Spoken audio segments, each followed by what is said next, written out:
आज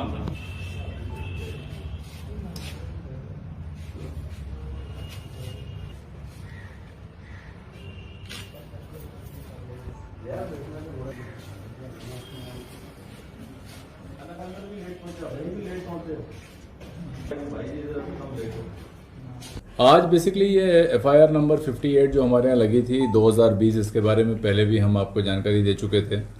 ये एक हार्ड बटा 1529 एनडीपीएस एक्ट में लगी थी, जिसमें तकरीबन 2 क्विंटल से ऊपर पॉपी स्ट्रॉ, जिसको आप बुकी बोलते हैं, उसकी बरामदगी की गई थी। ये जो एफआईआर लगी थी ये 5 मार्च के रोज लगी थी और इसमें राजवीर नाम का एक ड्राइवर गिरफ्तार हुआ था। राजवीर के बताने के हिसाब से ये जो पूरा माल था एक प्रॉपर एक सिंडिकेट है, ग्रुप है जो चलाता था, जिसमें 3 लोग इन्वॉल्व थे।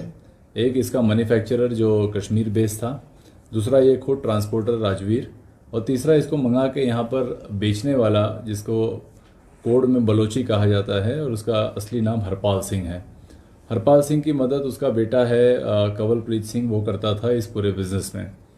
तो राजवीर के गिरफ्तारी के बाद जब उसकी पूछताछ की गई, उसकी गाड़ी का जब तलाशी लिया गया, तो गाड़ी में एक स्पेसिफिक मॉडिफिकेशन की गई थी। गाड़ी के बेसमेंट पे कुछ लकड़ी के फट्टे लगाए गए थे, जिसके नीचे बड़े ढंग से 2-2.5 क्विंटल बुकी आराम से रखी जा सकती है। और राजवीर के बताने के हिसाब से कठुआ ज़िले में तकरीबन 2 से 3 बार पहले भी वो ऐसी बुकियाँ लाता गया है हरपाल सिंह के बोलने पर। ये वाली खेप भी वो हरपाल सिंह के बोलने पर लेने गया था। और कश्मीर में जो इस बुकी को उगा के बेचने वाला व्यक्ति है, उसका नाम था इफ्तिखार दास। ये बिजबिहाड़ा अनंतनाग का रहने वाला व्यक्ति, इसकी जो शिनाख्त की गई और बाद में 12 मार्च के दिन इसकी भी गिरफ्तारी बाअमल लाई गई। इफ्तिखार से भी जब पूछताछ की गई तो ये सारा खुलासा और सही ढंग से हो गया। इसमें इस्तेमाल होने वाली जो गाड़ी है वो गाड़ी हरपाल सिंह के नाम पर है, जिसने उसको ख़रीदा था। अभी वैलिड ट्रांसफ़र आरटीओ ऑफिस में इसने नहीं कराया था, लेकिन एक एफिडेविट जो एक नोटरी के सामने और एक इंडिपेंडेंट विटनेस के सामने उधमपुर ज़िले के एक व्यक्ति ने इसको ये गाड़ी बेची थी और इसी गाड़ी का इस्तेमाल इस बुकी को लाने में किया जाता था। आप सबको ये पता ही होगा कि Balochi is a very big name in Kathua. ये पहले भी 10 साल एनडीपीएस एक्ट में सज़ा काट के आ चुका है और कठुआ में इस नशे के व्यापार को दोबारा से फैलाने और भूलने की कोशिश बलोची कर रहा था। बहुत हद तक ये कामयाब भी था। हमें कई क्वार्टर से शिकायतें मिलती थीं कि वापस से जो नशे का कारोबार है कठुआ में जैसे पहले चलता था वैसे बदस्तूर फिर चालू हो गया है। तो बलोची का पकड़ा जाना, इसके माल का पकड़ा जाना और इस पूरे सिंडिकेट का खुलासा करना, ये पुलिस के लिए एक मेजर चैलेंज था। मैं बधाई देना चाहूँगा मेरी पूरी टीम की, खास करके जो एंटी ड्रग यूनिट के इंचार्ज हैं इंस्पेक्टर विशाल, और उनके साथ जो उनके साथी हैं सब इंस्पेक्टर जयपाल जो हटली चौकी के इंचार्ज हैं। और ये सारी जो सदारत हुई एडिशनल एसपी रमनीश गुप्ता जी के सुपरविजन में की गई।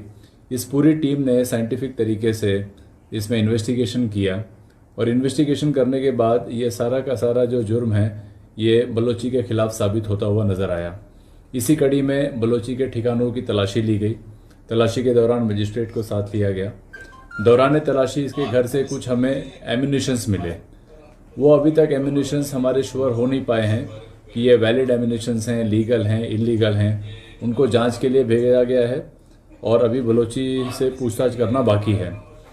इस पूरे सिचुएशन में बलोची का पकड़ा जाना बड़ा ज़रूरी था, but he was at large, he was evading arrest. हमने कई ठिकाने उसके रेड किए विद इन कठुआ, जम्मू, बाकी की जगहों पर, बट बलोची कहीं हाथ नहीं आया। आज तड़के सुबह 4 बजे जब हमें इत्तला मिली कि कहीं बेड़िया पत्तन वाले इलाके में उसकी मूवमेंट होने जा रही है, तो एक स्पेशल नाका वहाँ लगाया गया जिसमें एंटी ड्रग यूनिट की टीम वहाँ खड़ी थी।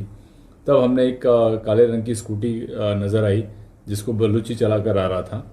पुलिस पार्टी जो थी उसने उसको रोका, उसकी शिनाख्त की, हमारे पास उसका फ़ोटोग्राफ मौजूद था और उसके पास से कुछ 3,000 के आसपास कैश में रुपए, एक डायरी जिसके अंदर काफ़ी नंबर थे, जिनमें से कुछ नंबर एडवर्स भी हैं जो ड्रग पेडलर्स के नंबर हैं, वो बरामद हुए और बलोची की गिरफ्तारी जो है बाअमल लाई गई।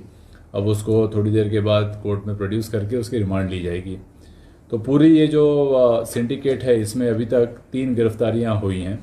एक हुई है राजवीर सिंह जिसको बिट्टू कहते हैं जो ड्राइवर है, दूसरा है इसमें कंवलप्रीत सिंह जो बलूची का लड़का है जो बलोची के बिहाफ पे माल को रिसीव करता था और रिसीव करने के बाद इसको डिस्पोज करता था। तीसरा है इसमें इफ्तिखार दास जो प्रोड्यूसर है। चौथा खुद बलोची। इसके अलावा एक और दो नाम इसके अंदर दौरान तफ्तीश आए हैं, लेकिन अभी तक उनकी गिरफ्तारी नहीं हो पाई है। तफ्तीश जारी है और हमें उम्मीद है कि बहुत जल्दी हम इस केस को कोर्ट ऑफ लॉ में चलान कर देंगे।